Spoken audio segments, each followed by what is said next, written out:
Hey guys, Cactuz here. Welcome to my Cactuzville channel. Today I'm going to be showing you how to make this very common style of YouTube thumbnail. Now a lot of people use a program like Photoshop or maybe GIMP or Photopea. All of these are used to create raster graphics. These will all work perfectly fine, however I like to use a vector based program as it gives you a greater versatility in editing and scaling things without losing detail. The most famous vector software is probably Adobe Illustrator, but unfortunately it's a subscription model and as you can see it's quite expensive. It costs about £240 a year. So for a long time I used Inkscape, which is a free and open source program that you can download from inkspace.org. However, for me Inkscape had a few problems. It crashed a few times and the interface was a bit outdated. So in the end I settled on Affinity Designer, which is by a company called Serif. It has a one-off payment of £48 and after that you own the product and you can use it for as long as you want. However, I should say that quite often they will have a 50% off sale, so if you wait until the sale you should get it for about £24, which is a real bargain. So throughout these tutorials I'll be using Affinity Designer, however the same concepts will work in Illustrator and Inkscape if you have those. Okay, so we've loaded up Affinity Designer, and if we go up to the top left and click on File, and then go to New, a new window will pop up. This is a load of presets that you can use. Along the top are a series of tabs which are for different types of work, but for my tutorials I'll just be using the Web tab. Now for most of my projects I like to use the 4K preset. However, what YouTube actually expects is a 720p resolution, which is this one at the top right. As you can see it's a 16:9 ratio, and I would recommend using this resolution at the minimum. But I would recommend using a higher resolution, just make sure it still has the 16:9 ratio. So you could use the 1080p, 1440p or the one I like, which is the 4K. So once I select that and click the create button, you should have a new blank canvas. Okay, so I'm going to start by copying and pasting in a screenshot I made of PetSimX, and I'm going to move it and scale it to size.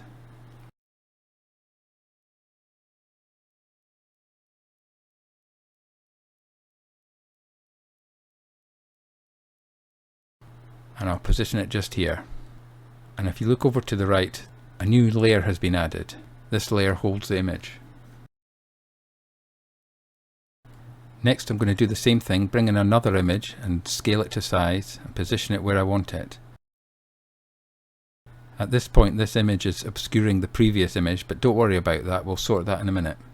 Now if we go over to the left toolbar and we select the rectangle tool, which we can also get to by pressing the M key, we're going to draw a large rectangle. It doesn't matter what colour it is because this is going to be used as a mask. Now I'm going to click and select the white control point so that I can rotate the whole rectangle. And I kind of want it to be halfway along the canvas. And if it's not quite the right size, you can use the control points at the middle of each edge to resize it. Now if we look at the layers panel on the right hand side, you can see there are now 3 layers. The original image, the second left image, and then the red rectangular mask. Now we make sure that the red rectangular mask is on top of the layer that we want it to mask. And then we press the right mouse button and select mask to below. And as you can see, the second left image is now cut at an angle. And if we look to the layers panel, you can now see that the mask shows to the right of the image that it is masking. And if you click the little arrow to the left of the image, it will expand out to show you both items. And if we select the red mask, we can then move it around to show exactly the part of the image that we want. And if we want to move the image and the mask at the same time, we just select the image and that lets us do that.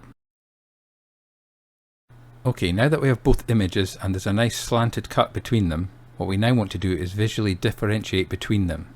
Now to do this we're going to head over to the layers panel, select the image with the mask on it, then down at the bottom we're going to select the FX button.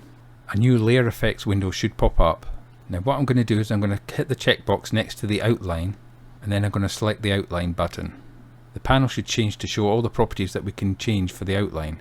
Now the first thing I'm going to do is change the colour to white.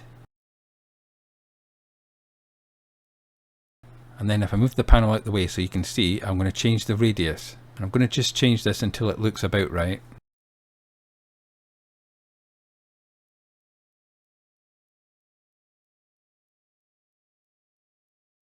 Let's just make it a nice even 40 pixels. And then you can select close. That's created a nice white border around the entirety of that red rectangle.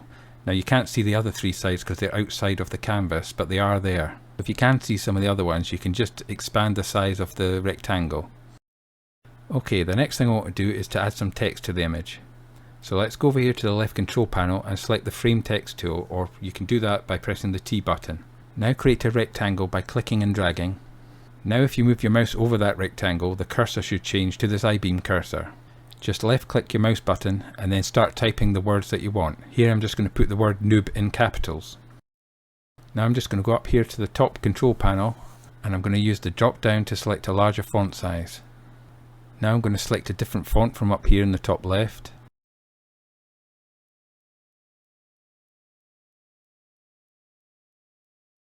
The next thing I like to do is to rescale the text box so that it's just fitting the text. So I just drag the middle control point to the left and I do the same for the bottom. And now I can use the control point at the bottom right of the text box to scale it to size. Now I go to the top of the left tools menu and I select the move tool, or I could use the V key. This lets me click and drag the text box wherever I want. Okay, so that's the text now created and in position. Now let's change the look of it. So now let's go to the appearance panel, which I have at the top right. I should probably say that all the panels that you see on the interface you can move around and you can even hide them if you want, but I like to have them all on the right hand side of the screen.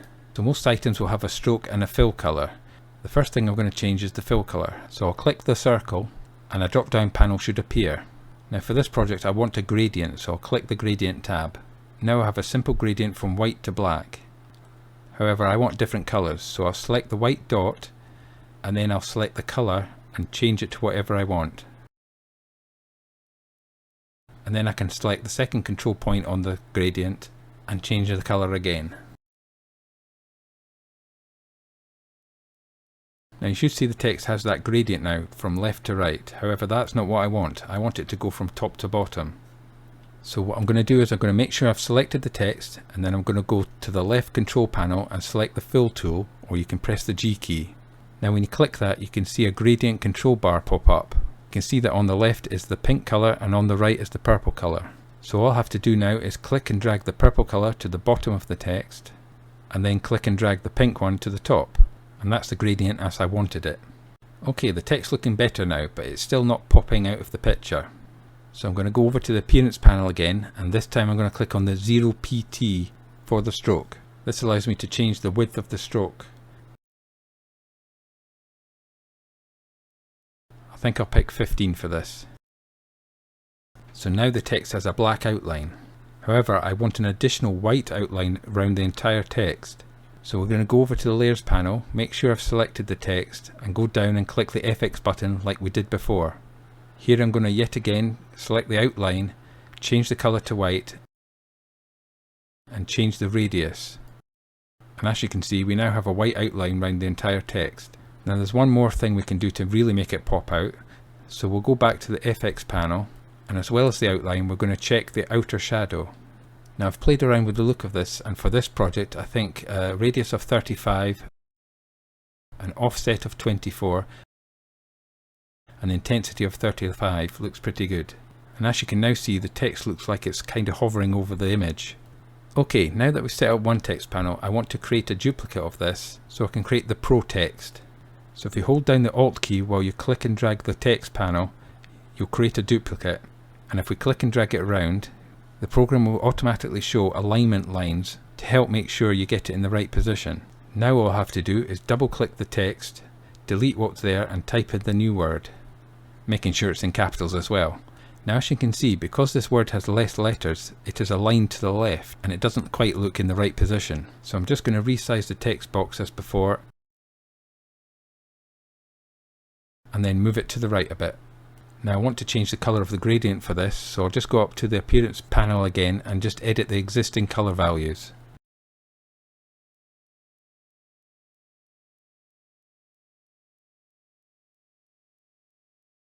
Now to tidy up the layers panel bit, I'm going to select both of these texts and then I'm going to select Ctrl G to group them together. I can still access each one individually by clicking on them, or in the layers panel I could click the arrow to the left of them to expand out to see all the items.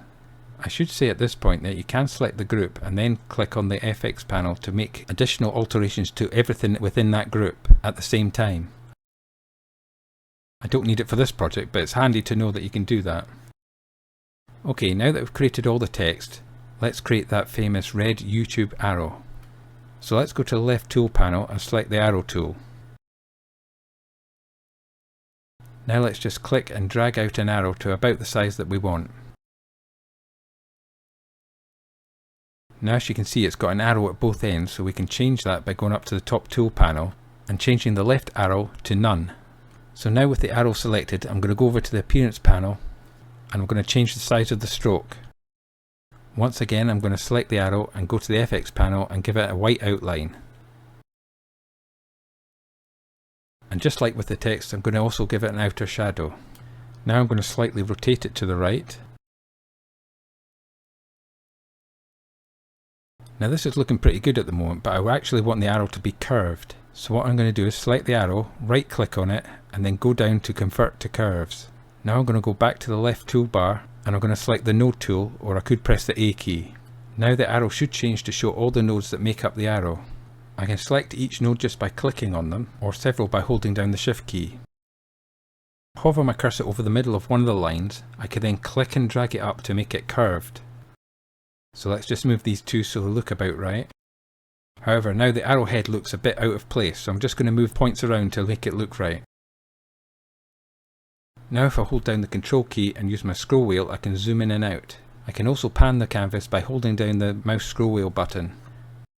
Right, I think I've just about completed it now, so after I've saved the file, I can then go up and press File and go down to Export. A new window should pop up and you can select the format that you need. But for YouTube, I'm just going to select the first PNG option, and then I'm going to tell it to rescale the image to the size that YouTube expects. So first I'm going to make sure that this icon shows that the aspect ratio is locked. If it looks unlocked, you can just click it to lock it.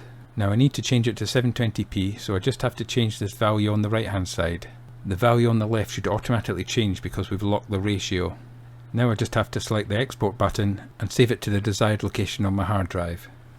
Anyway, thanks for watching this video. I hope you enjoyed it. As always, if you could like and subscribe, it would really help out this channel. Until next time, this is Cactuz signing off.